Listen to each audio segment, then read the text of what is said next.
দেশের উত্তর জনপদের প্রান্তিক জেলা লালমনিরহাট ও কুড়িগ্রাম জেলার সীমান্তবর্তী এলাকা পঞ্চগ্রামে অবস্থিত সিন্দুরমতির দিঘি। এটি ঐতিহাসিক ও পবিত্র হিন্দু তীর্থস্থান হিসেবে পরিচিত। এর ইতিহাস জনশ্রুতি ও কিংবদন্তির সাথে ওতপ্রোতভাবে জড়িত।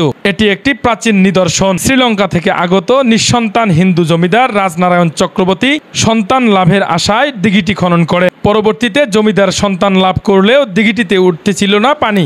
স্বপ্নাদেশের মাধ্যমে জমিদার জানতে পারেন যে তার কন্যাদ্বয় সিন্দুর ও মতিকে দিঘির মাঝখানে রেখে পূজা অর্চনা করলে দিঘিতে পানি উঠবে।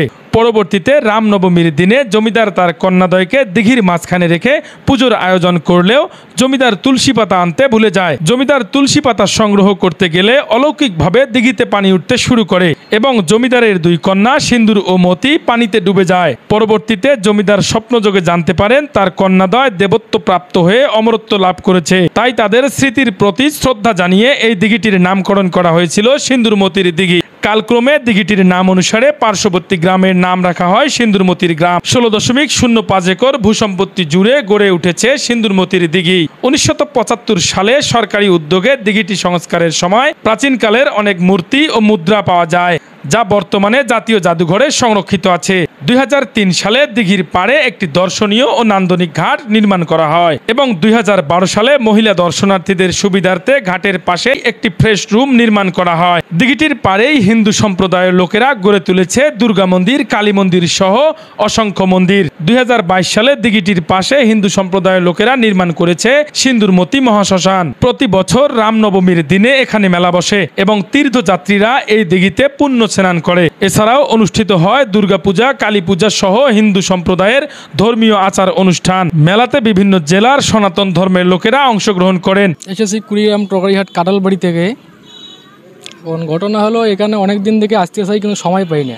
আজকে সময় পেলাম, পুজো উপলক্ষে আসলাম, দেখলাম অনেক মানুষজন, ভালো লাগতেছে।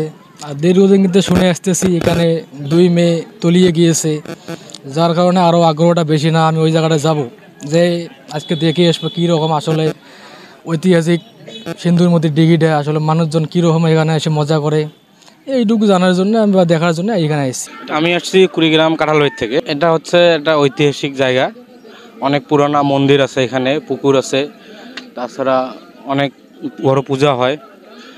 এই জন্যে আমরা কুড়িগ্রাম কাঁঠালবাড়ি থেকে এখানে আসছি পূজা দেখতে। আরও বিভিন্ন জায়গায় গেছি, পূজা দেখছি, দেখে এখানে আসছি। পার্শ্ববর্তী দেশ ভারত থেকেও আসেন দর্শনার্থীরা।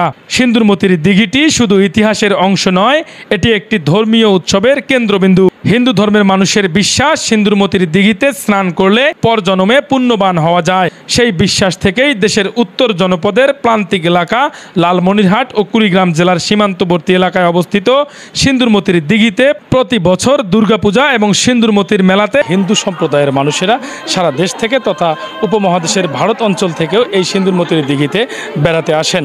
Ariful Islam Arif, news live Lalmonirhat.